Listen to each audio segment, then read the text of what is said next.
بسم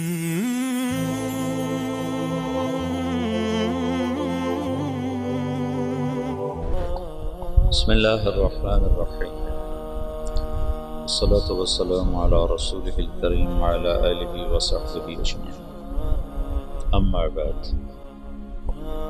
انسان میں ہدایت اور گمراہی دونوں کے لیے پوری طاقت موجود ہے۔ فَأَلْهَمَهَا فُجُورَهَا وَتَقْوَاهَا۔ باہر دو دعوتیں ہیں، ایک شیطان کی ہے،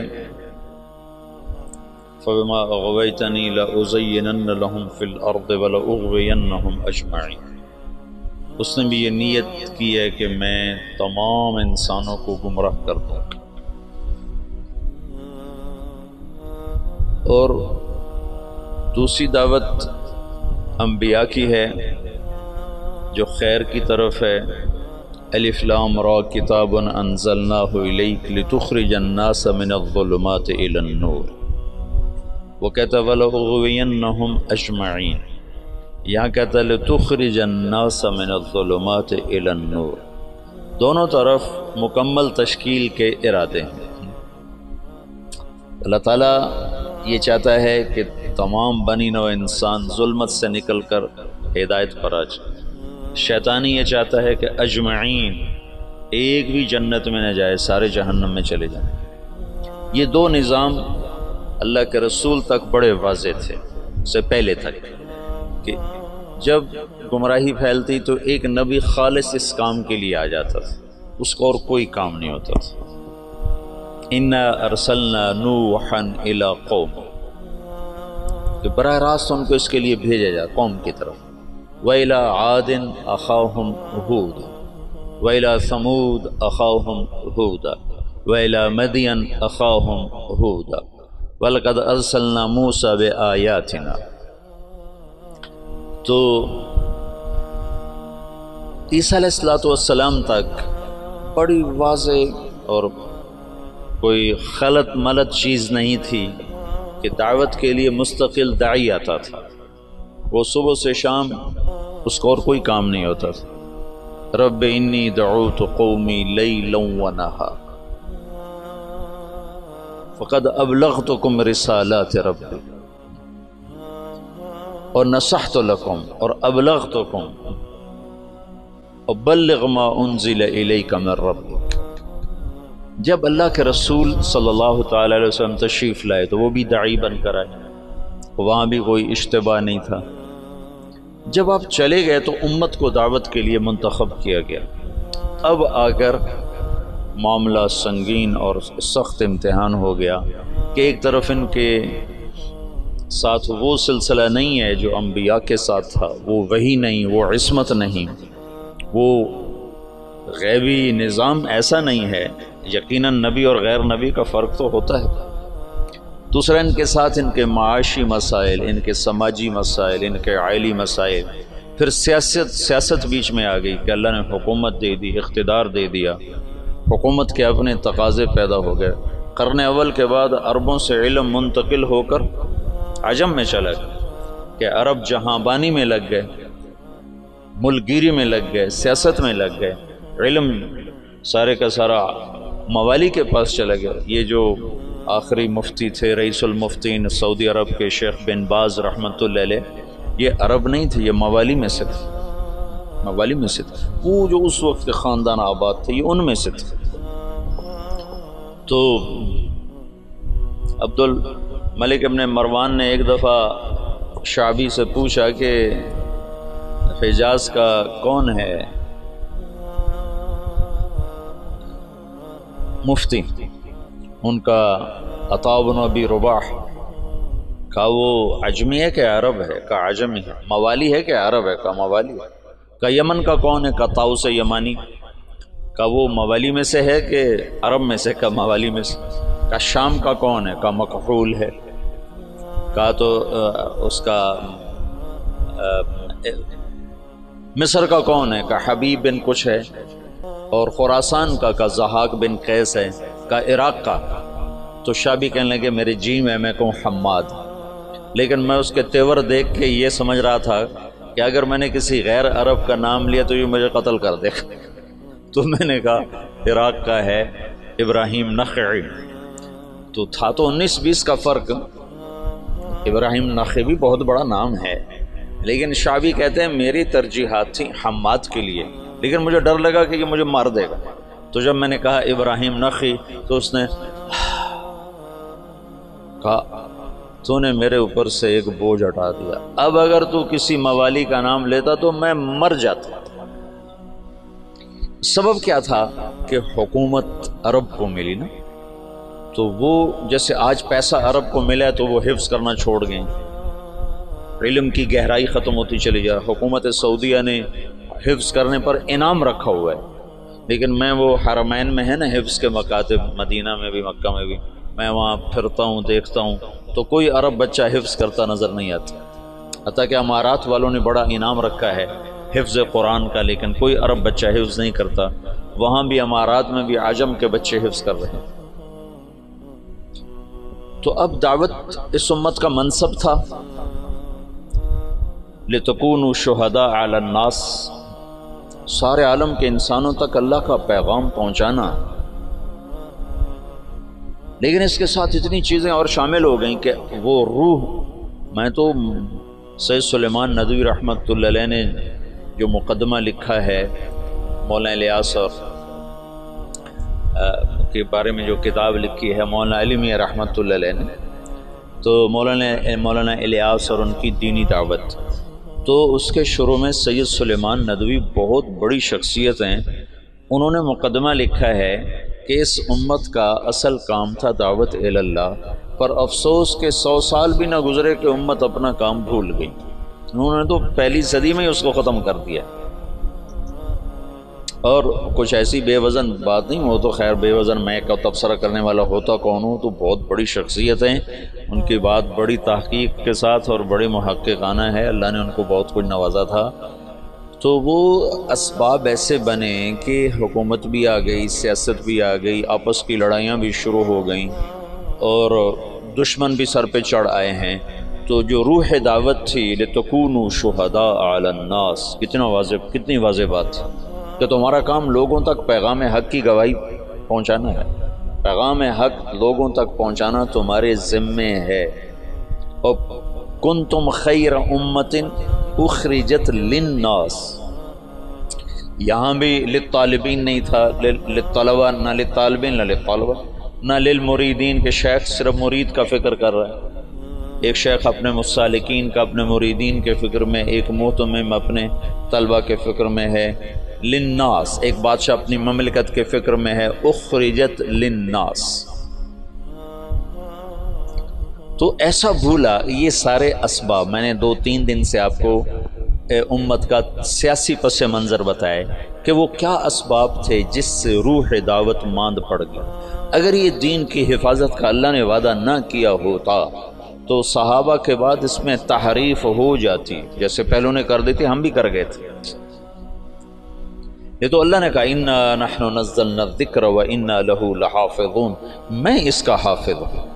لہٰذا اللہ ہر صدی میں، ہر دور میں، یہ جو تاریخ دعوت و عظیمت مولانا علی میں نے لکھی ہے نا 8 جلدوں میں، یہ 800 جلدوں میں بھی لکھی جائے تو اس کا حق ادا نہیں ہو سکتا، گرچہ ان کا قلم جس مضمون پہ چلتا ہے اس کا حق ادا کرتا ہے، لیکن میں دیانتداری سے کہتا ہوں، میں بھی تاریخ کا چھوٹا سا طالب علم ہوں، اس پر 8 کی بجائے 800 جلدیں بھی مولانا علی میاں لکھتے اور وہ لکھنے کی طاقت رکھتے تھے، تو بھی میں دعویٰ کرتا ہوں کہ تاریخ دعوت و عظیمت کا حق ادا نہیں ہو سکتا تھا۔ ایسے رجال اللہ نے بھیجے، ایسے لوگ، عورتیں تک ایسی آئیں کہ جنہوں نے ہزاروں لاکھوں کی ہدایت کے سامان پیدا کر دیا۔ تو یہ اللہ تعالیٰ تجدید کرتا رہا کہ اسلام کو اللہ نے باقی رکھنا ہے جب تک سورج مغرب سے نہیں نکلتا، ہمیں کوئی مٹا نہیں سکتا، چونکہ اللہ نے اسلام کو باقی رکھنا ہے، اور اسلام کے باقی رہنے کے لیے مسلمان کا باقی رہنا ضروری ہے۔ تو لہٰذا چاہے اس سے بھی زیادہ ایٹمی طاقتیں مسلمانوں کے خلاف ہو جائیں، اسلام کو نہیں مٹا سکتے، بلکہ عین ممکن ہے کہ چونکہ یہ امت بڑھاپے کا شکار ہے، اللہ انہی قوموں کو ایمان کی دولت نصیب فرما دے، جیسے 7ویں صدی میں اللہ نے تاتاریوں کے ساتھ کیا کہ 7ویں صدی میں مسلمان سیاسی طور پر ختم، اخلاقی طور پر پستی کا شکار، اب بوڑھے آدمی کو 100 بوتل خون کی لگا دو تو وہ جوان نہیں بن سکتا، اسے سونے کے کشتے کھلا دو وہ جوان نہیں بن سکتا، اس کی عمر ڈھل چکی ہے اور بڑھاپے کا علاج کوئی نہیں۔ اور ابن خلدون نے اپنے مقدمہ ابن خلدون میں لکھا ہے کہ جیسے اب فرد کی جوانی اور بڑھاپا ہوتا ہے، ایسے قوم پر بھی جوانی اور بڑھاپا ہوتا ہے۔ جیسے فرد کے بڑھاپے کو واپس نہیں لایا جا سکتا، ایسے ہی قوم کے بڑھاپے کو واپس نہیں لایا جا سکتا۔ یہ بات تو ابن خلدون کی۔ اگلی بات میں کر رہا ہوں کہ قوم بڑھاپے کا شکار تھی اور نظام ٹوٹ چکا تھا، تو جتنے قائدین مصلحین کھڑے ہوئے وہ شان و شوکت مسلم کو واپس لانے کی دعوت لے کر کھڑے ہوئے، بوڑھے کو جوان کرنے کے چکر میں لگ گئے۔ بوڑھا تو جوان نہیں ہو سکتا۔ وہ ایک بنیا جا رہا تھا تو سامنے سے اس کو کوئی مل گیا لوٹنے والا، اس نے کہا چلو شاید بنیا ویسے ہی ڈر جائے گا، تو اس کے ہاتھ میں کچھ نہیں تھا، اس نے ایک تنکا اٹھا لے کر نکال جو تیرے ہاتھ میں، اس نے جیب سے ایک پیسہ نکال کے دے دیا، یہ لو۔ کہا میں تجھ سے سارے مانگ رہا ہوں، تو ایک پیسہ دے۔ تو کہنے کہ پہلے اپنا ہتھیار تو پہلے اپنے ہتھیار تو دیکھ لے۔ تو پچھلے 200 سال میں جتنی تحریکیں اٹھی ہیں وہ مسلمان میں جوانی لانے کے لیے نہیں اٹھی، بلکہ بوڑھوں پر جوانی والا نظام لانے کی محنت تھی کہ نظام واپس آئے، وہ شان و شوکت واپس آئے، وہ سیاسی طاقت واپس آئے، وہ حکومت واپس آئے۔ وہ نہیں ہو سکتا تھا، ناممکن تھا۔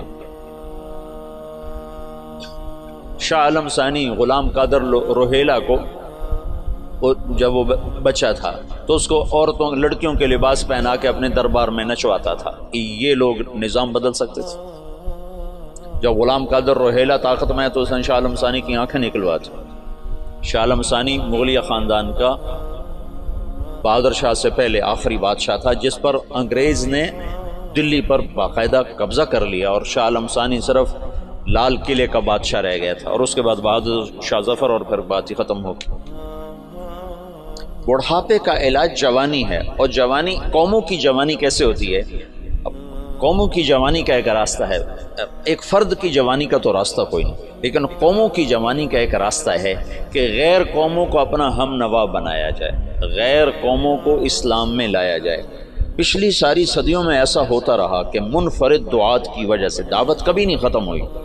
ہاں، جو مولانا الیاس صاحب نے دعوت کو زندہ کیا وہ قرن اول کی طرز پر زندہ کیا کہ ہر مسلمان یہ سمجھے کہ میں دین کا داعی ہوں، میرے ذمہ پوری دنیا میں اللہ کے دین کو پہنچانا ہے، چاہے میری جیب میں ایک پیسہ کوئی نہیں۔ یہ سوچ تو اجتماعی طور پہ ختم ہو گئی تھی۔ حضرت تھانوی رحمۃ اللہ علیہ جیسے فرمانے لگے یہ کیا گمراہی کی بات شروع کر دی مولی الیاس، دین کی دعوت تو علماء کا کام ہے، عوام کیا کریں؟ میں نے ایک دفعہ یہ دورے والوں کو کہا، میں نے کہا تأمرون بالمعروف وتنہون عن المنکر کا ترجمہ کرو۔ تو انہوں نے کہا تم بھلائیوں کی دعوت دیتے ہو، برائیوں کو مٹاتے ہو۔ کتنوں سے پوچھا، سب نے یہی ترجمہ کیا۔ میں نے کہا یہ المعروف جو لفظ ہے اس کا بھی کوئی مطلب ہے؟ یہ اس میں مفعول ہے، اور عرفہ سے یہ اس میں مفعول ہے، تو اس میں مفعول کا ترجمہ کرو۔ وہ کریں بھلائیوں کو پھیلاتے ہو، برائیوں کو مٹاتے ہو۔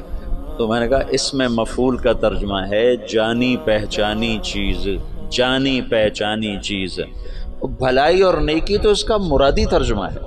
میں نے کہا اصل ترجمہ کرو۔ وہ کوئی ایک نہیں بولا، جو صرف شروحات اور کتابیں پڑھتے ہیں وہ ایسے پابند ہو جاتے ہیں، دائیں بائیں سوچنے کی صلاحیت ختم ہو جاتی ہے۔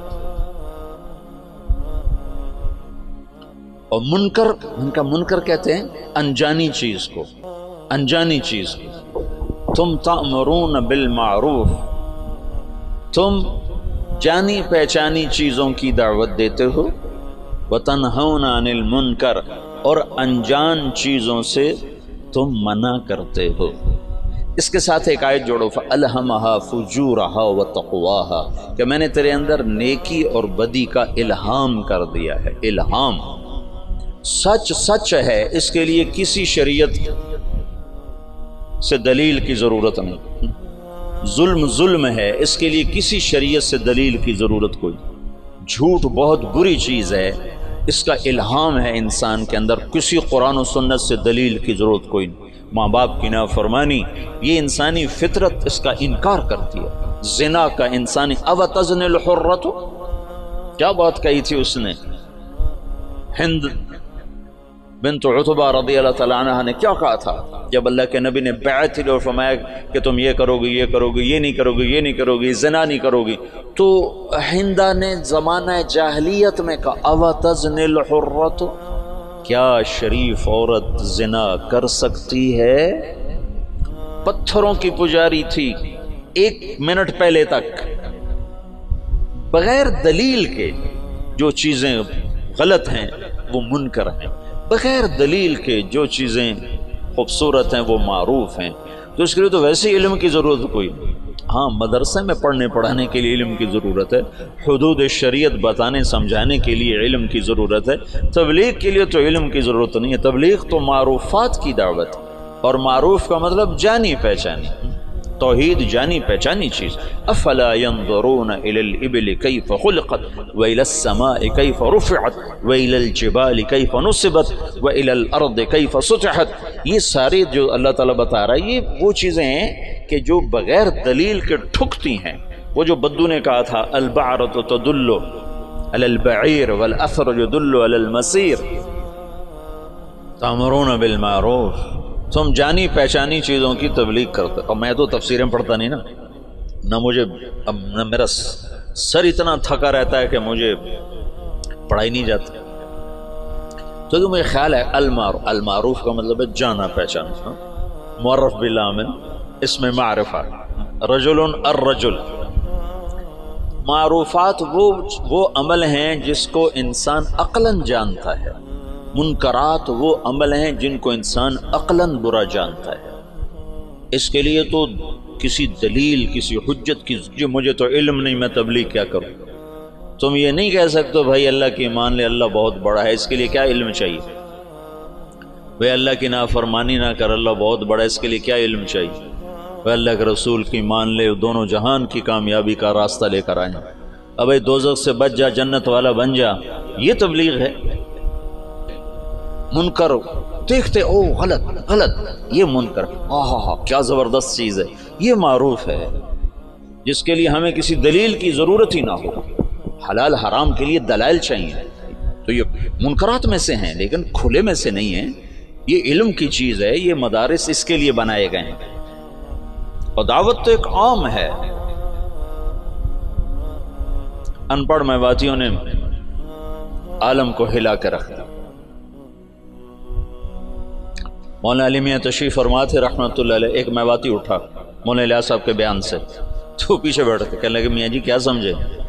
کہ کوئی یقین کی بات کر رہو، یقین اللہ پر یقین، اللہ پر یقین کو یقین کی بات کر رہو، یہ ان کا مخاطب تھا۔ تبلیغ کے لیے علم نہیں چاہیے، مدرسے کے لیے علم چاہیے۔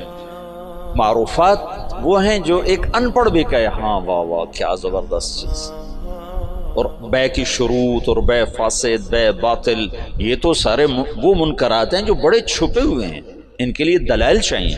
اور ماں باپ کی نافرمانی کھلا منکر، سر عام شراب پینا یورپ میں بھی برا سمجھا جاتا ہے، جہاں شراب کے بغیر وہ ایک پل نہیں زندہ رہ سکتے، وہاں بھی ایسے شراب پینا برا سمجھا جاتا ہے، کھلے عام کو شراب پینا۔ میں اتنا یورپ امریکہ پھرا ہوں، میں نے کسی کو سڑک پہ شراب پیتا نہیں دیکھا، الگ پیتے ہیں، پینے کی جگہ الگ ہیں ان کے ہاں جو زنا کا مفہوم ہے ان کے ہاں کہ کسی عورت سے زبردستی کر رہا ہوں، پورے یورپ میں کسی کو جرت نہیں کہ کسی عورت کو ہاتھ لگاتا، اگر ننگی لڑکیاں پھر رہی ہوتی تو کسی کو جرت نہیں کہ ہاتھ لگاتا۔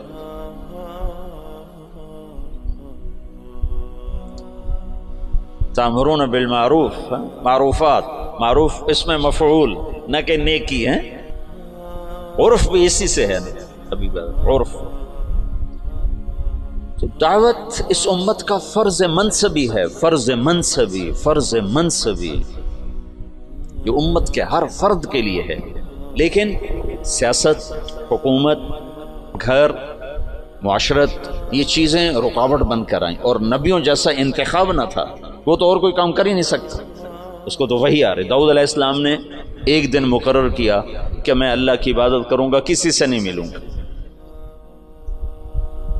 بڑی اونچی دیواریں بنائیں, اندر بیٹھ گئے, بس اللہ اللہ کروں گا, کسی سے نہیں ملوں گا. ایک دن مقرر کیا. پہلا دن تھا اور اذ تصور المحراب, 2 فرشتے انسانی شکل میں دیوار پلانگ کے اندر. ففزع منہم, داؤد علیہ السلام ڈر گئے. کس لیے کہ دیوار اتنی اونچی ہے کہ کوئی اس کو کود کر پار نہیں کر سکتا, دروازہ بند ہے, اور دیوار اتنی اونچی ہے کہ اس سے اوپر چڑھ کر کوئی آ نہیں سکتا. یہ کہاں سے آ گیا, یہ کون ہے؟ انہوں نے کہا لا تخف خصمان بغا بعضنا علی بعض, بھائی ہم دونوں میں جھگڑا ہو گیا, آپ مہربانی کرو ہمارا جھگڑا نمٹا. ان هذا اخی له 99 نعجہ ولی نعجۃ واحدہ فقال اکفلنیها وعزنی فی الخطاب. یہ جھگڑا تو ایک 5 سال کا بچہ بھی نہیں نمٹا سکتا. تو وہ جو داؤد علیہ السلام سجدے میں گرے اور فاستغفر ربہ, اور وہ کس بات پر استغفار ہے؟ یہ اللہ کی تنبیہ تھی کہ داؤد تو نبی بن کر آیا ہے, تو عابد بن کر نہیں آیا. عبادت بعد میں ہے, دعوت پہلے ہے. یہ دن میں نے لوگوں کے لیے رکھا ہے, اور تو نے بندگی کرنی ہے تو رات کو کر. تو کسی سے نہیں ملنا چاہتا تو رات کا وقت اس کے لیے مقرر کر. قم اللیل الا قلیلا ومن اللیل فتہجد بہ نافلۃ لک وباللیل.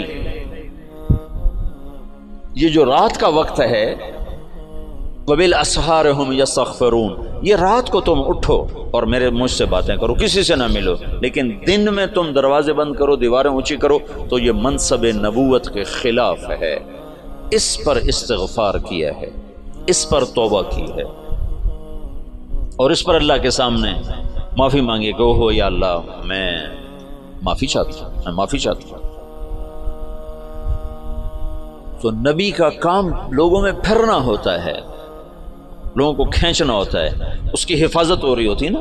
وہ کوئی ادھر ادھر ہو ہی نہیں سکتا کہ عصمت کا سایہ ہوتا ہے. اب ہمارے ساتھ تو ایسا معاملہ تھا نہیں, اور پھر اس امت کو عروج ملا, 1000 برس کی حکومتیں ملیں, ساری دنیا میں آدھی دنیا سے زیادہ انہوں نے حکومت کی, تو بہت سے عوامل جمع ہوتے گئے. اس کی میں نے تھوڑی تفصیل آپ کو بتائی تھی. پھر ہندوستان کی حد تک تبلیغ کا کام یہاں سے 1926 میں تبلیغ کے کام کی ابتدا ہوئی. مولانا الیاس صاحب رحمۃ اللہ علیہ صوفیاء میں سے تھے, علماء میں سے تھے. اگر وہ اسی طرز پر چلتے جو چل رہا تھا تو کوئی خانقاہ بناتے یا کوئی دارالعلوم بنا لیتے, نظام الدین میں کوئی دارالعلوم بنا لیتے, خانقاہ بنا لیتے. ہندوستان بر صغیر کے حالات اور اسلامی سلطنتوں سے قدرے مختلف. یہاں 1 صدی میں اسلام آ گیا, یہ ہندو علاقہ ہے. یہ جو سری لنکا ہے, یہاں عرب تاجروں کے ذریعے سے یمن سے جو آتے تھے بحری جہاز, ان کی تبلیغ سے یہاں اسلام آ گیا. اور یہاں کا جو راجہ تھا وہ تو مسلمان نہیں تھا, لیکن عوام الناس میں اسلام آ گیا.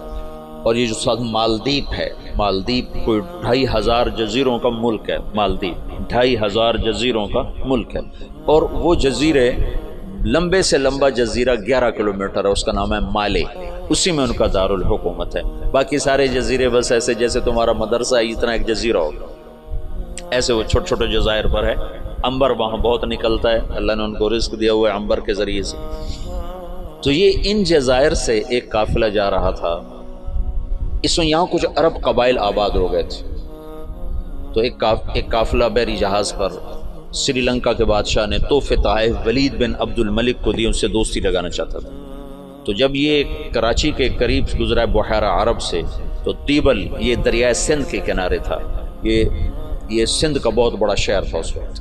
تو وہاں سندھ کے ڈاکوؤں نے بحری جہاز پہ حملہ کیا اور قافلہ بھی لوٹ لیا, اور عورتوں کو بھی قید کر لیا, مردوں کو کچھ قتل ہو گئے. تو ایک عورت پکاری, یا للحجاج یا للحجاج یا للحجاج.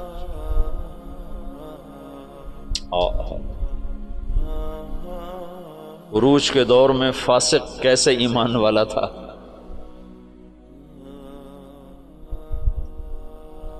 تو کچھ لوگوں نے مال لوٹنے کے بعد کچھ لوگ چھوڑ دیے تھے. تو یہ لٹا پٹا قافلہ جب پہنچا عراق میں تو حجاج کو ملا اور انہوں نے کہا کہ ایک بہن نے کہا تھا یا الحجاج، تو وہ کھڑا ہو گیا اپنے کرسی سے، کہ لبیک یا اخت الاسلام، لبیک یا اخت الاسلام، لبیک یا اخت الاسلام، اور کہا میرے اوپر حرام ہے بیوی بھی اور بستر پہ سونا بھی جب تک میں اس بہن کی مدد کو نہ پہنچوں۔ ایک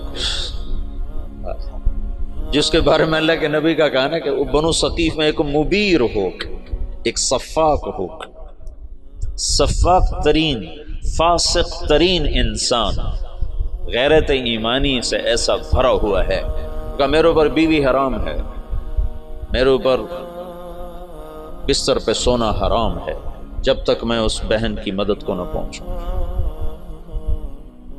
اور اس نے اسی وقت ایک لشکر تیار کیا، عبید اللہ بن نبحان رحمۃ اللہ علیہ کو امیر بنایا اور ان کو 3000 کا لشکر، 4000 کا لشکر دے کے روانہ کیا۔ وہ لشکر شکست کھا گیا اور عبید اللہ شہید ہو گئے۔ پھر اس نے دوسرا لشکر روانہ کیا، یہ سارے عراق سے تھے۔ بدیل بن طوفہ رحمۃ اللہ علیہ کی سرکردگی میں وہ بھی شہید ہو گئے اور دونوں لشکروں کو شکست ہو گئی۔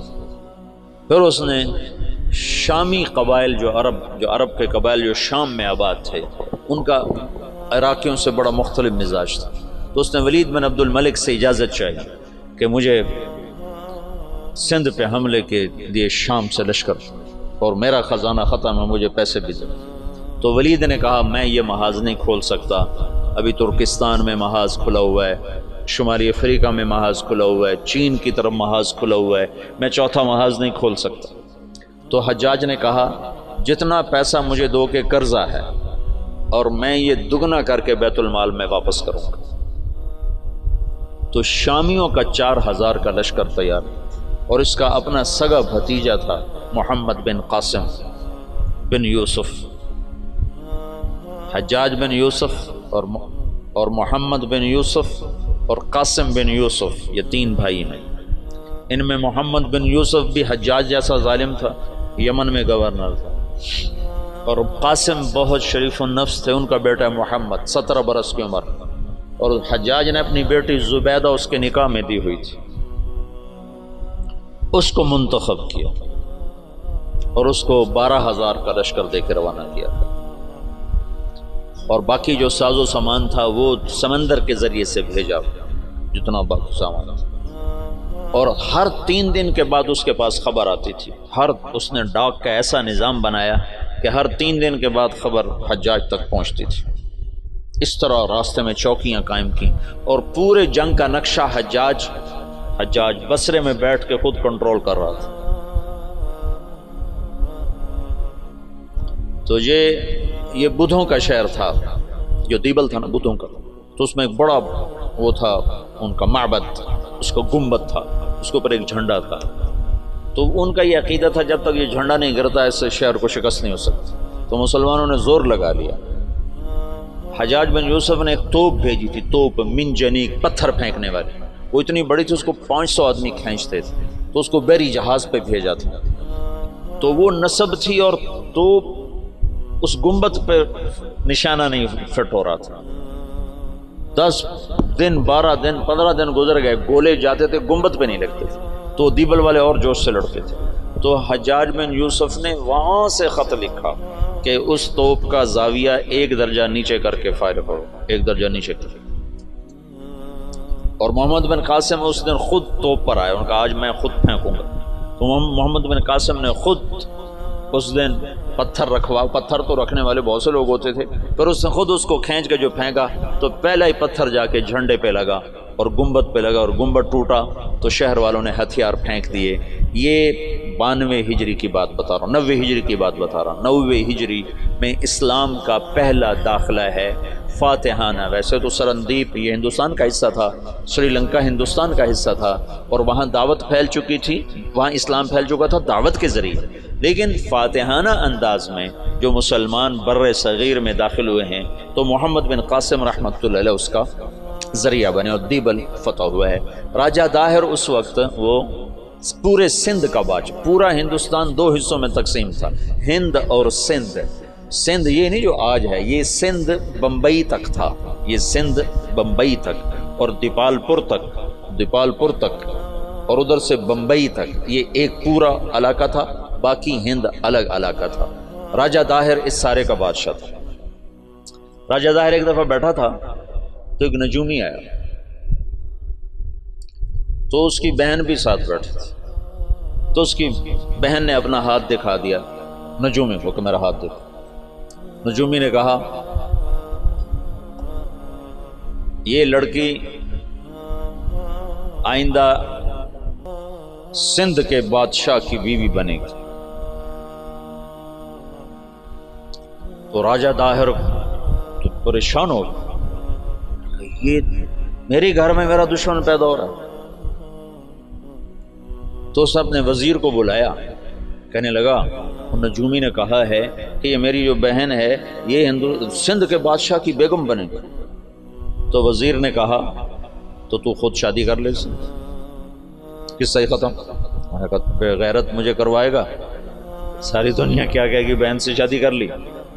تو وزیر چپ ہو گیا، اس نے ایک بکری لے کر اس پر مٹی مل دی، مٹی کی تہ پہلے اس پر اچھی طرح لگائی، پھر اس کے اوپر باریک مٹی ڈالی، پھر اس پر پھول کے بیج ڈالے اور اس کو ہلکا ہلکا پانی لگوانا شروع کیا۔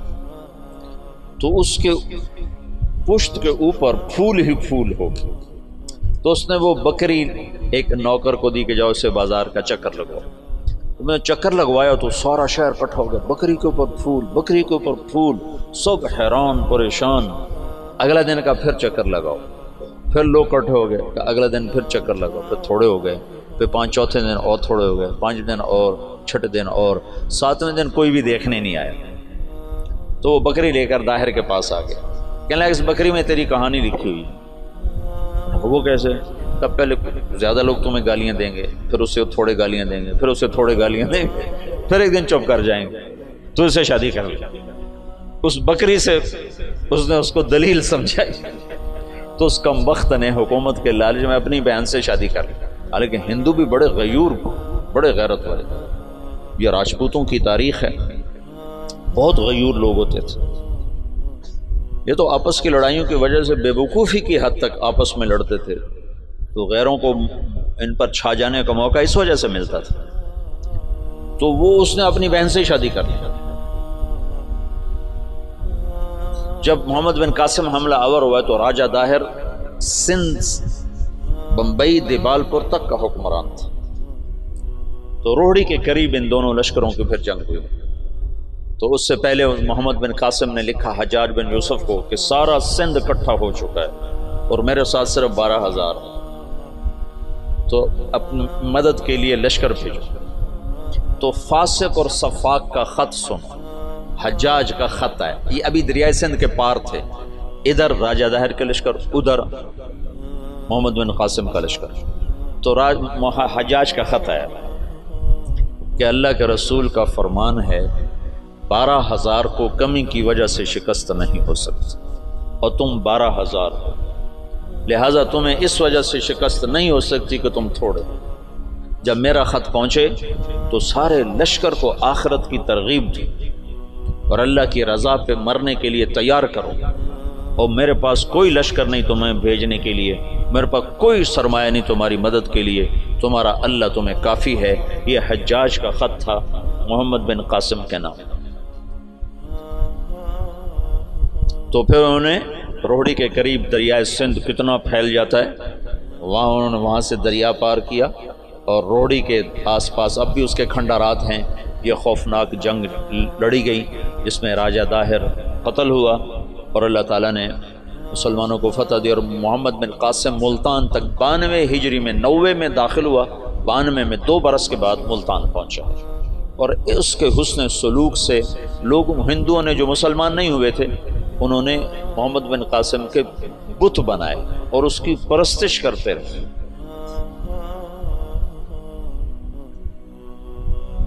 یہ اس طرف سے 92 ہجری میں اسلام داخل ہوا ہے۔ پھر اس کے بعد ہندوستان کے پوری جو تاریخ بدلی ہے کہ مسلمانوں کے ہاتھ میں اقتدار، وہ 5ویں صدی میں جا کر جب محمود غزنوی نے ہندوستان پہ حملہ کیا اور 17 حملے کیے، 17 کے 17 میں وہ کامیاب ہوا، اور 33 برس حکومت کی۔ دنیا میں 4 بڑے فاتح ہیں، پہلے بھی تو میں بتاتا رہتا ہوں، مطلب اپنی میری جستجو سے کوئی میں نے کسی محقق کتاب میں نہیں پڑھا، لیکن یہ بات تو خیر سارے مورخ مانتے ہیں کہ سب سے بڑا فاتح چنگیز خان اور دوسرے نمبر پر محمود غزنوی۔ آگے 2 میں نے خود لگائے ہیں، تیسرے نمبر پر سکندر یونانی ہے اور چوتھے نمبر پر تیمور لنگڑا ہے۔ مجھے اس پہ بڑا غصہ آتا ہے، کم بخت نے بڑے مسلمان ذبح کی۔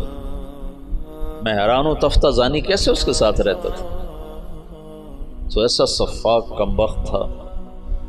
وہ جب شہر پہ حملہ کرتا تو پہلے دن سفید جھنڈا لہراتا تھا، اس کا مطلب تھا کہ اگر تم دروازے کھول دو گے تو ہم صرف تمہارا مال لوٹیں گے، تمہیں کچھ نہیں کہیں۔ دوسرے دن سرخ جھنڈا لہراتا تھا کہ اب ہم تمہارے فوجی قتل کریں گے، تمہارا مال لوٹیں گے، تمہیں کچھ نہیں کہیں۔ تیسرے دن سیاہ جھنڈا لہراتا تھا کہ اب جتنے بھی ذی نفس ہیں سب کو قتل کریں گے اور تمہارا مال بھی لوٹیں گے، اور وہ کم بخت ایسا ہی کرتا رہا۔ میرا تو کبھی کبھی جی چاہتا ہے کہ اس کا خاتمہ بھی ایمان پہ نہ ہوا ہو، ایسا اس نے ظلم کیا۔ باقی اللہ غفور الرحیم ہے، ہم اس کی رحمت کو نہ بند کر سکتے ہیں نہ پابند کر سکتے ہیں، چاہے تو ابو جہل کو جنت میں ڈال دو، سے کوئی پوچھنے والا نہیں ہے۔ یہ خطا اللہ نہ کرے ہم سے ہو کہ ہم اللہ کی رحمت کوئی پابند بنا دیں۔ ہم کم ظرف ہیں نا، کم ظرفی کی وجہ سے کسی پہ زیادہ غصہ آ جاتا ہے، کسی کے ساتھ ہمدردیاں وابستہ ہو جاتی ہیں، کسی پر قہر چڑھ جاتا ہے، لیکن اس کی رحمت رحمتی وسعت کل شیء، تو اس کی رحمت کے آگے خربوں تیمور بھی ہوں تو بخشے جا سکتے ہیں، ایک تیمور کی کیا بات ہے۔ تو محمود غزنوی فاتح ہند ہے، اس نے ہندوستان کے لیے اسلام کا دروازہ کھولا اور 33 برس کی حکومت، اور فاتح عالم ثانی ہے، چنگیز خان کے بعد یہ دوسرے نمبر کا شاہ سوار ہے۔ وہ کافر تھا، 2 کافر 2 مسلمان، ایک کافر نما مسلم، ایک کھرا مسلمان۔ سب سے پہلے سلطان کا لقب پانے والا محمود غزنوی ہے۔ سلطان کا جو لقب سب سے پہلے ملا ہے وہ محمود کو ملا ہے، سلطان محمود غزنوی۔ اس کا باپ غلام تھا، غلام سبکتگین غلام تھا۔ یہ گیا شکار کھیلنے، تو ایک ہرنی کا بچہ اس نے شکار کیا، تو اس کو اٹھا کر اس نے گھوڑے پہ رکھا، ذبح نہیں کیا، گھوڑے پہ رکھا، گھر جا کے ذبح کروں، اور واپس موڑا۔ ایسے اس کے پیچھے نظر پڑی تو اس نے دیکھا وہ اس بچے کی ماں اس کے پیچھے آ رہی تھی، تو اس نے اس کو دیکھا تو اسے ترس آیا، تو اس نے بچے کو چھوڑ دیا۔ تو بچہ جا کے ماں سے جو ملا تو ہرنی نے تشکرانہ یوں سبکتگین کے آگے یوں سر جھکایا کہ تیری بڑی مہربانی۔ رات کو سبکتگین نے خواب دیکھا کہ تو نے مخلوق پہ رحم کیا، اس کے سلے میں اللہ نے تیری اولاد کے لیے بادشاہی کا فیصلہ کر دیا۔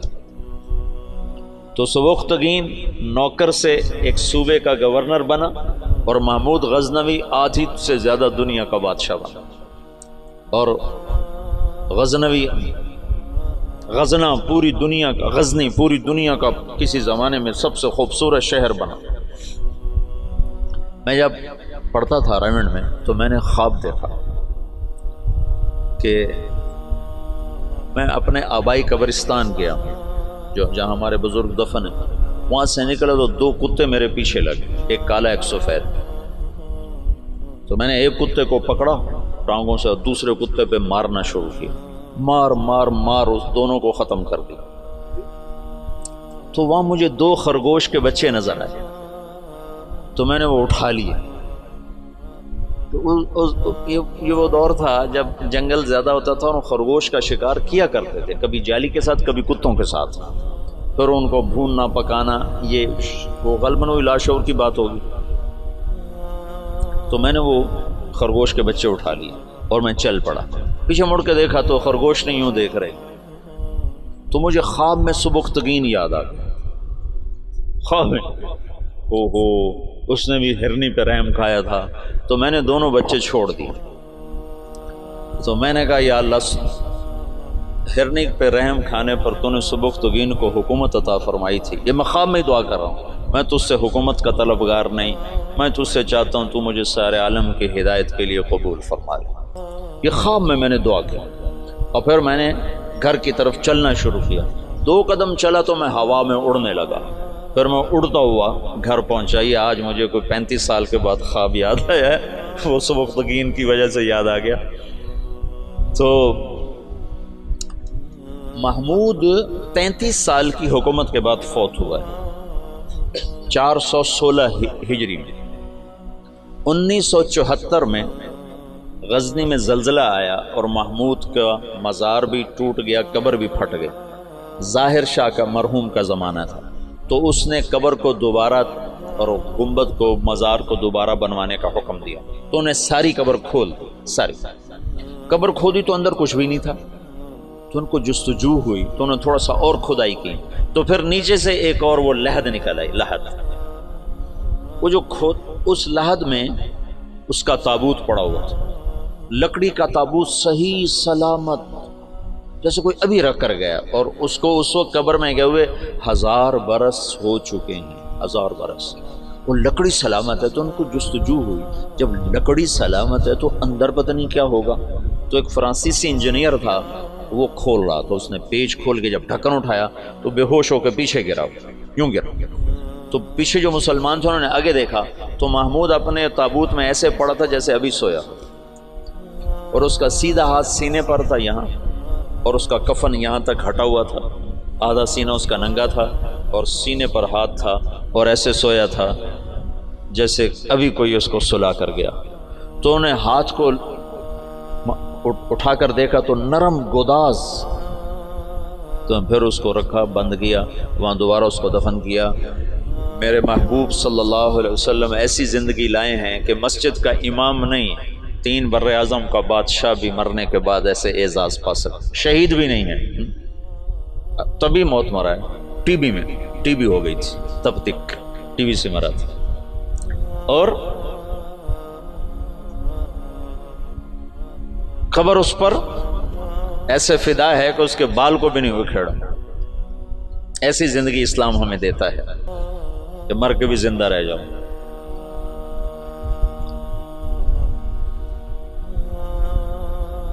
تو شہاب الدین غوری پھر پہلا بادشاہ ہے جس نے باقاعدہ محمود کی مثال ہے جیسے کسی نے ہل چلا کر زمین برابر کر دی. اس کے پاس ایک شخص آیا کہ حضرت کا سلطان میں بہت مظلوم ہوں. کیا ہے؟ کہ تمہارا بھانجا تیسرے چوتھے روز میرے گھر آتا ہے، میری بیوی کے ساتھ برا کرتا ہے، مجھے گھر سے نکال دیتا. میری تجھ تک پہنچ بڑی مشکل سے ہوئی. تو محمود کا رنگ غصے سے سرخ ہو. اس نے کہا آئندہ جب ایسا واقعہ ہو فوراً میرے پاس آ. اور درباریوں سے کہا یہ شخص جب پہنچے میں سو بھی رہا ہوں تو مجھے اٹھایا جائے. تیسری رات وہ آیا، تیسری رات بھاگتا ہوا. تو سلطان اس کے ساتھ اٹھا اور اس کے گھر پہنچا، اور اندر جاتے اس نے پہلے چراغ بجھایا، پھر ایک وار کر کے اس کا سر اتارا. پھر ساتھ ہی وہ زمین پہ گر کے کہنے لگا ویحک اسقِ، تیرا بھلا ہو جلدی سے پانی لا. تو بھاگ کے گیا، پانی لایا. پانی پہ کہنے لگا چراغ جلاؤ. چراغ جلایا تو مقتول کو دیکھ کر اس نے کہا الحمدللہ. تو اس نے پوچھا سلطان یہ کیسے ہوا؟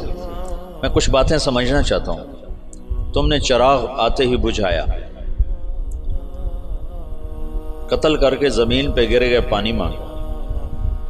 اس کو دیکھ کے الحمدللہ کہا، یہ کیا مسئلہ ہے؟ تو محمود نے کہا جس دن تم فریاد لے کر آئے تھے میں نے قسم کھائی تھی نہ کھاؤں گا، نہ پیوں گا، نہ سوؤں گا. میں 3 دن سے بھوکا بھی ہوں، پیاسا بھی اور جاگا بھی ہوں کہ جب تک تیری مدد نہ کر لوں میرے اوپر کھانا پینا سونا حرام ہے. آج تیسری رات کا جاگا ہوا ہوں، ایک لقمہ کھانا نہیں کھایا، ایک گھونٹ پانی نہیں پیا. گرا میں اس لیے، پانی میں نے اس لیے، چراغ میں نے اس لیے بجھایا کہ اگر میرا بھانجا ہے تو میری تلوار کہیں کانپ نہ جائے، وار صحیح کرے. اور الحمدللہ میں نے اس لیے کہا کہ یہ میرے خاندان کا بھی نہیں چہ جائے کہ میرا بھانجا ہو. یہ تو کوئی میرے نام پہ تمہاری عزت لوٹتا رہا. ان صفات پر قبر نے اس کو نگینہ بنا دیا، اس کو کھایا نہیں ہے. شہاب الدین غوری سے حکومت کی ابتدا ہوتی ہے بر صغیر باقاعدہ، اور پھر وہ اپنے غلام قطب الدین ایبک کو لاہور کا حکمران بناتا ہے. اور اس کے 2 داماد تھے، اس کی نرینہ اولاد نہیں تھی. شہاب الدین غوری ہمارے دیس میں ماشاءاللہ مدفون ہے. یہ پرتھوی راج کو شکست دینے والا تراوڑی کے میدان میں یہ شہاب الدین غوری تھا. پہلی جنگ میں اسے شکست ہوئی، تیاری کر کے نہیں آیا تھا. تراوڑی کی پہلی جنگ میں 12,000 کا لشکر تھا اور واپس جا رہا تھا کہ پتہ چلا پرتھوی راج چڑھایا. تو سب سرداروں نے کہا واپس چلیں، ہماری تیاری نہیں. انہوں نے کہا موت سے گھبرا کے جانا مسلمان کا شیوا. لڑ گیا تھا، اس میں پھر شکست کھائی. پھر یہ واپس نہیں ہو رہا تھا، یہ لڑتے لڑتے اپنے گھوڑے سے گرا تو پیچھے سے ایک ترک سردار نے چھلانگ لگائی اور اس کو ایک ہاتھ سے سنبھالا اور اس کے گھوڑے کو دوسرے ہاتھ سے سنبھالا اور لشکر سے اس کو نکال کے باہر لے گیا. تب جا کے اس کی جان بچی. پھر دوسری جنگ میں وہ 1 سال تک بستر پہ نہیں سویا، بیوی کے پاس نہیں گیا پورا سال. اس نے تیاری کی اور پھر تراوڑی کے میدان میں اس نے پرتھوی راجپوت چوہان، یعنی وہ ہمارا پڈا وہی تھا کم وقت. ہمیں تو اللہ نے ہدایت دے دی کوئی 15-20 نسل پہلے ہم مسلمان ہو گئے، لیکن ہمارا قبیلہ وہی ہے راجپوت چوہان، پرتھوی راج کی نسل. تو اس کے 2 داماد تھے، ایک شمس الدین ایک ناصر الدین. ناصر الدین کو اس نے ملتان کی حکومت دی، شمس الدین کو پھر اس نے دلی کی اور قطب الدین ایبک کو لاہور کی. اس میں شمس الدین پھر بہت عالی نکلا. قطب الدین ایبک بہت سمجھدار تھا، لیکن 4 سال کی حکومت کرنے کے بعد اس کا انتقال ہو گیا. وہ یہ پولو کھیلتا تھا، پولو یہ گھوڑے کا، تو گھوڑے سے گرا اور مر گیا. انارکلی کے پچھلی طرف اس کا مزار ہوتا تھا.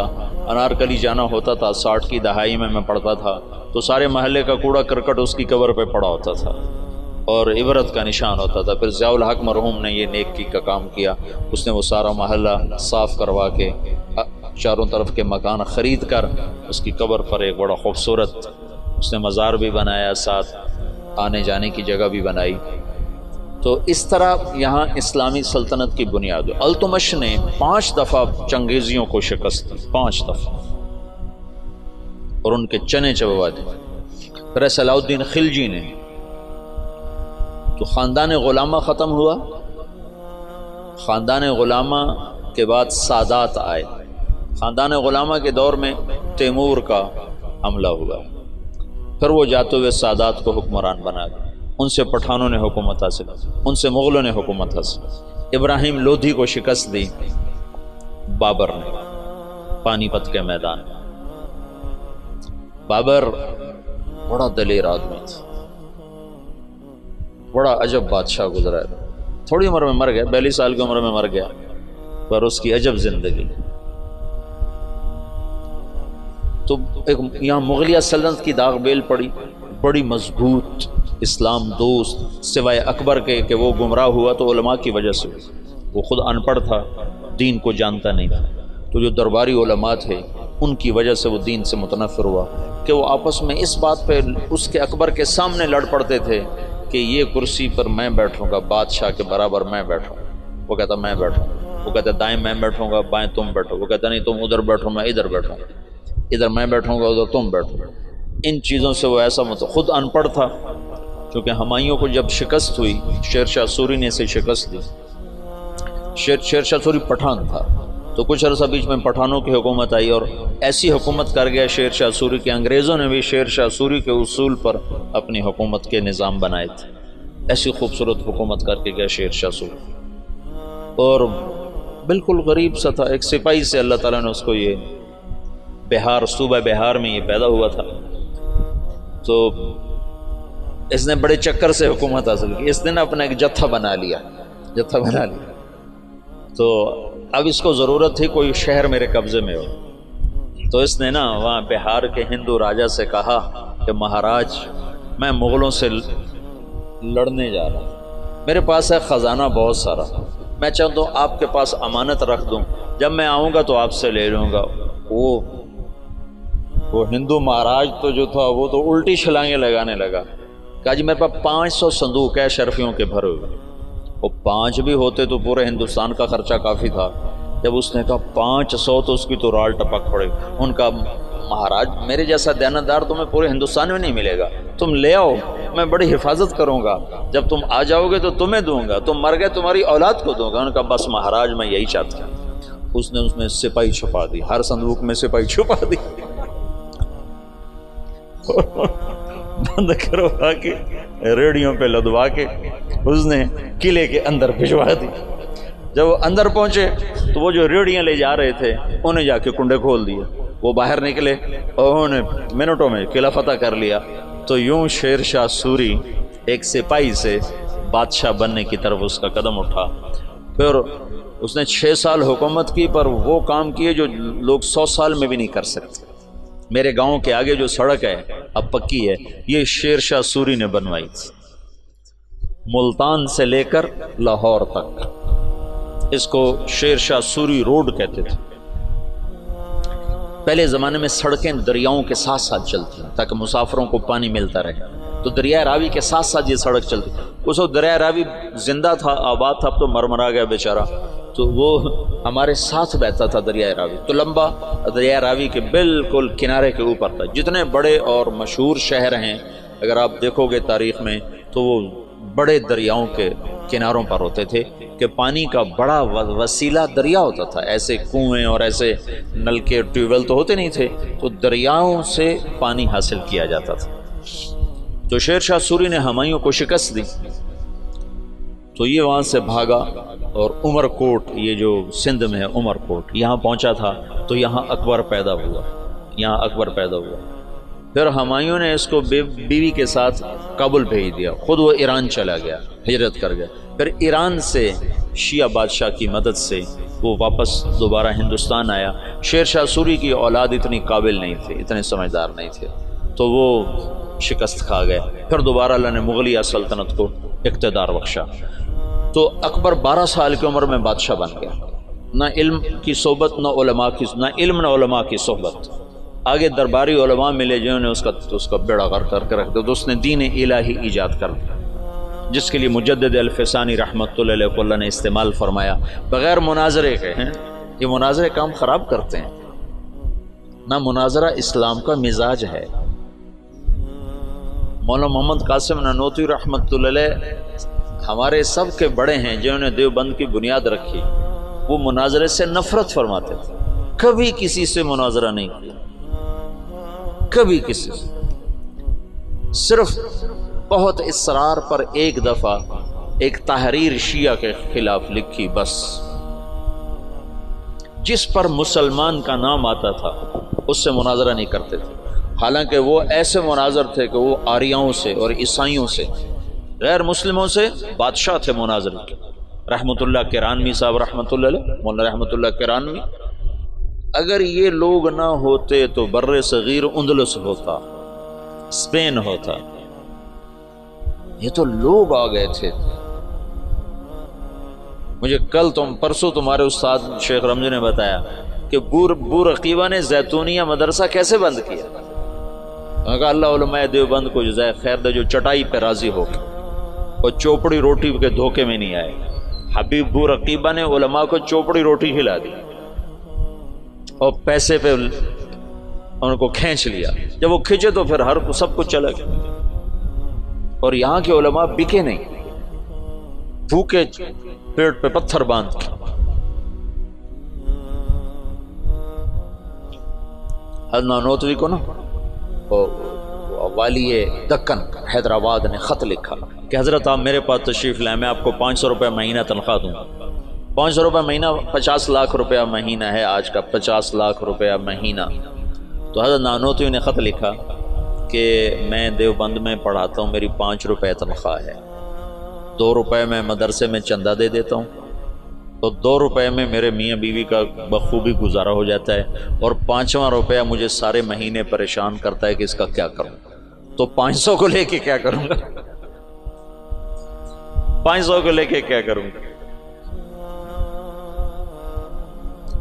تو یہاں علماء کی ایک کھیپ ایسی آئی جو بکے نہیں۔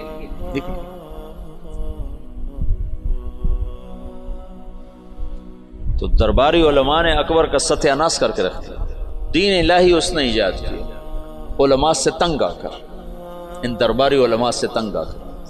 مجدد الفسانی رحمۃ اللہ علیہ نے بغیر مناظرے کے دین الہی کو مٹا دیا، کسی ایک جگہ مناظرہ نہیں کیا، حالانکہ لا الہ الا اللہ محمد الرسول اللہ اکبر ذل اللہ یہ کلمہ تھا، یہ کلمہ تھا اکبر ذل اللہ۔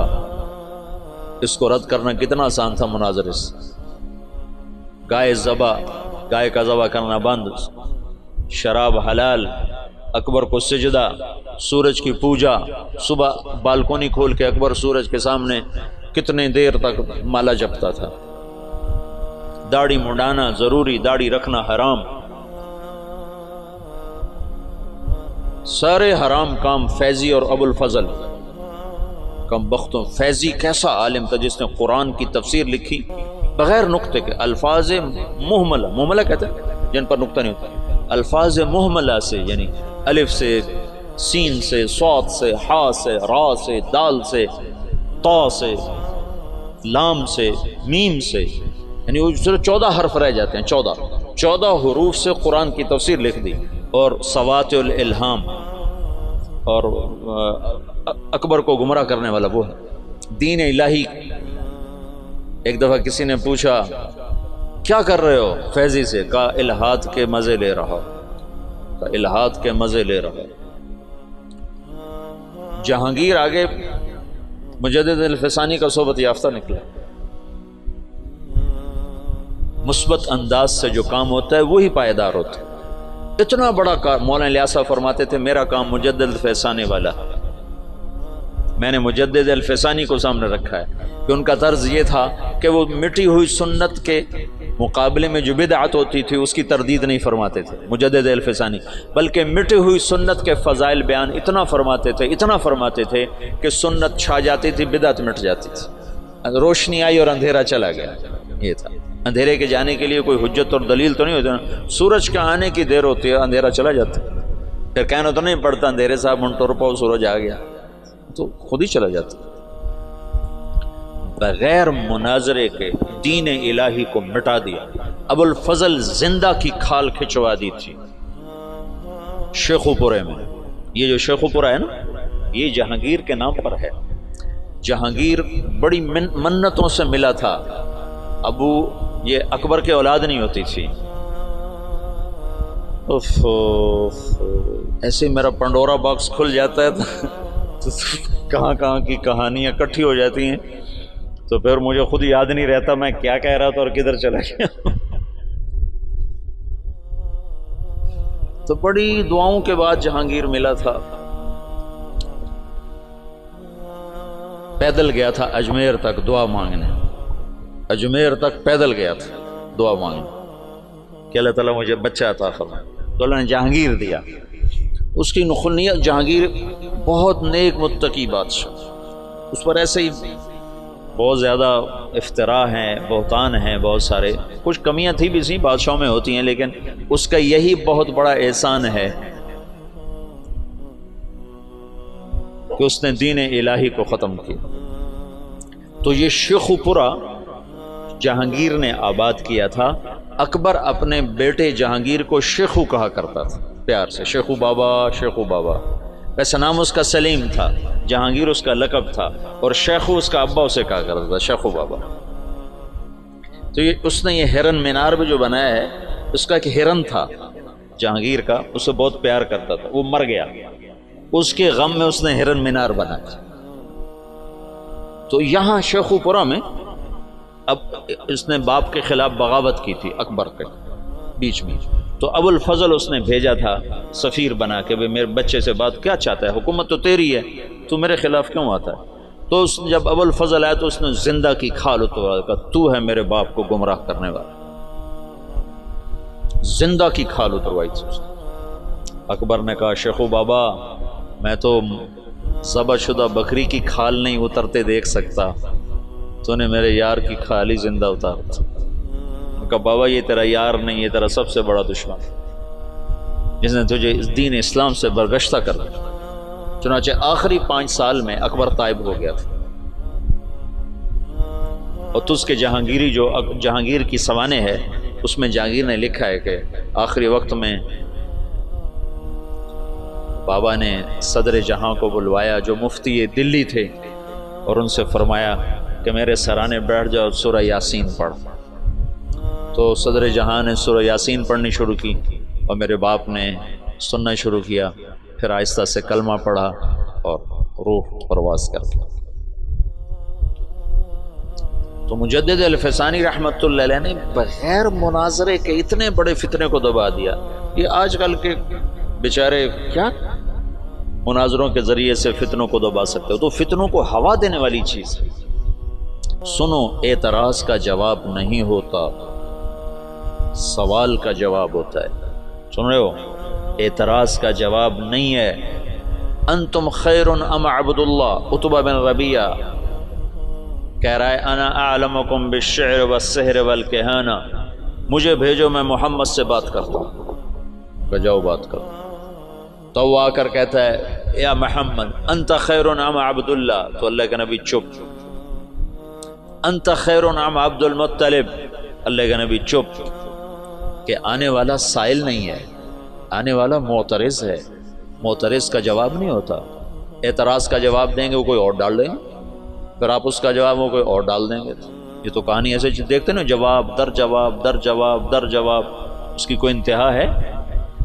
میری بات سنو، اعتراض کا جواب نہیں ہوتا، سوال کا جواب ہوتا ہے، اشکال کا۔ یہ بات میں نے مولانا سعید خان صاحب رحمۃ اللہ علیہ سے بارہا سنی، پھر اس کو سیرت سے پرکھا۔ انتم خیر ام عبد اللہ، ابھی یہ ایک ہی حدیث میرے سامنے آئی اور اللہ گئے چپ۔ انتم خیر ام عبد المطلب، چپ۔ کہ عتبہ سائل بن کر نہیں آیا ہے، معترض بن کر آیا ہے، اس کو جواب نہیں دیا جا سکتا۔ وہ لمبی بات کرتا رہا، آپ خاموش رہے۔ جب وہ خاموش ہو گیا تو آپ نے کسی ایک بات کا جواب نہیں دیا، ایک بات کا۔ عتبہ میرے پاس جو ہے وہ میں تمہیں سنا دیتا ہوں۔ حامیم والکتاب المبین انا انزلناہ، کیا ہے؟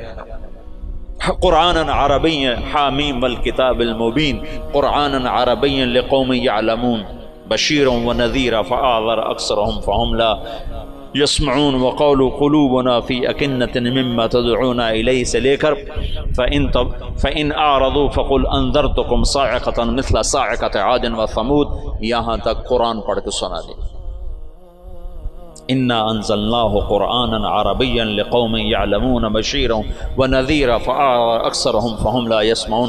اس کو پڑھتے چلے جاؤ۔ یہ سارا قرآن سنا، ایک بات کا جواب نہیں دیا، ایک بات کا۔ تمہیں جوش اٹھتا ہوگا کہ ہم جواب دیں گے، ہم جواب دیں گے، وہ اور اس لیے کہ اگلا سائل ہی نہیں ہے، اگلا تو معترض۔ ایک جاٹ کے منہ سے نکل گیا کوا سفید ہوتا ہے، کالا نہیں ہوتا۔ نہ کہ میاں کالا ہوندا، نہ کہ نہیں ہوندا ہی بگا، چٹا ہوندا ہی نہیں۔ تو انہوں نے کہا چلو مناظرہ کرو مناظرہ۔ تو اس کی بیوی نے کہا مر جاویں، کالا ہوندا ہے، تو کدے آکھے جانا پہ؟ اس نے کہا میں مننا ہی نہیں کالا ہوندا تو میں کون منے سے، میں مننا ہی نہیں۔ تو تم کیسے بے وقوف ہو جو کوے کو سفید کہنے والے کو منانا چاہتے ہو؟ کیوں وقت ضائع کرتے ہو؟ اس سے بات کر لو جس کا ذہن صاف ہے۔ معترض کا جواب نہیں ہے۔ تو آج کل اعتراض ہیں، سوال نہیں ہے۔ سائل کا ضرور جواب ہے، اشکال کا جواب ہے، سوال کا جواب ہے، اعتراض کا جواب نہیں ہے۔ مناظرے، جواب در جواب، یہ سب وقت ضائع کرنے کی چیزیں۔ حضرت تھانوی رحمۃ اللہ علیہ نے فرمایا بہت سے فتنے اس لیے فتنے بن گئے کہ علماء نے اس کا جواب دینا شروع کر دیا، اگر جواب نہ دیتے تو اپنی موت آپ مر جاتے۔ یہ تحفۃ العلماء کی تمہیں سنا کہ بہت سے فتنے اس لیے فتنے بن گئے کہ علماء نے ان کا جواب دینا شروع کر دیا، اگر وہ چپ ہو جاتے تو اپنی موت آپ مر جاتے۔ تو مجدد الفسانی رحمۃ اللہ علیہ نے اتنے بڑے فتنے کو مٹایا بغیر جواب، بغیر مناظرے. سبحان اللہ، عجب بندہ تھا. اور نقش بندی سلسلے کے بادشاہ، جس کے آخری بادشاہ مولانا خان محمد صاحب دنیا سے تشریف لے، اور تو دنیا اندھیر ہو کے بستی اجڑ گئی. ان اللہ لا ينتظر علم انتزاعا ہے نا، بل يقبضه بقبض العلم.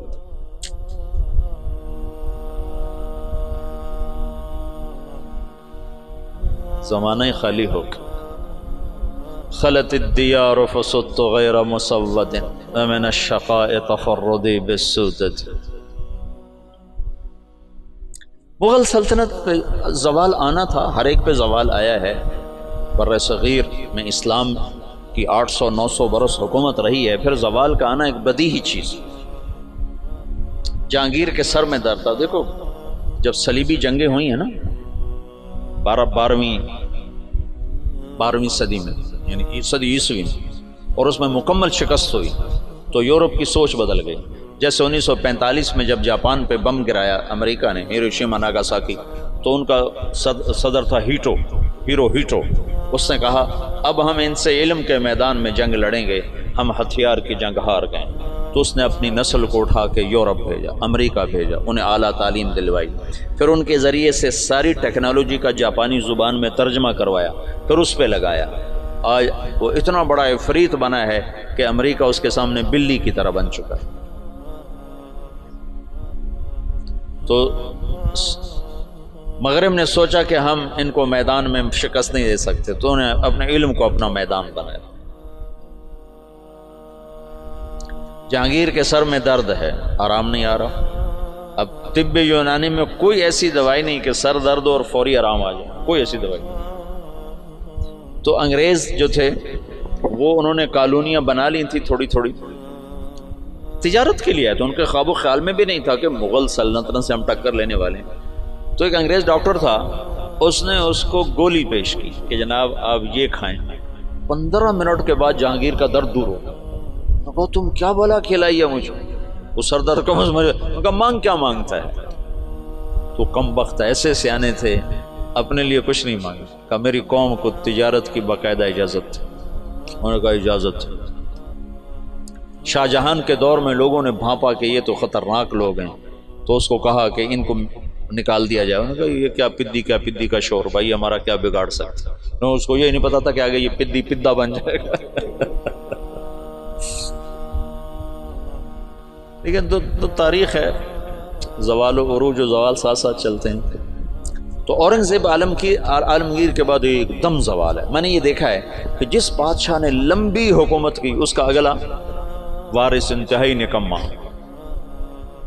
سلیمان اعظم کہلاتا ہے. سلیمان اعظم جو سلاطین عثمان ہیں، یہ ترکی کے جو میں نے تغرل کی کہانی سنائی تھی نا آپ کو، عثمان سے عثمانی، اس میں سلیمان کو کہتے ہیں سلیمان اعظم. اس نے آدھے سے زیادہ یورپ فتح کیا، الجزائر فتح کیا، عرب، پتہ نہیں کہاں کہاں اس کی حکومت. اس نے 50 سال حکومت کی. اس کا اگلا بیٹا نکما. ادھر 50 سال اورنگزیب نے حکومت کی، اگلا بیٹا نکما ترین معظم انتہا. اور 25 سال وہ دارالحکومت سے غائب رہا جہاں. یہ اس کی بڑی سیاسی غلطی تھی کہ 25 برس دارالحکومت سے باہر گزار، دکنی ریاستوں کے خلاف لڑتے تو پیچھے سازشوں سے پک گیا. چلو باقی انشاءاللہ پھر کل کریں.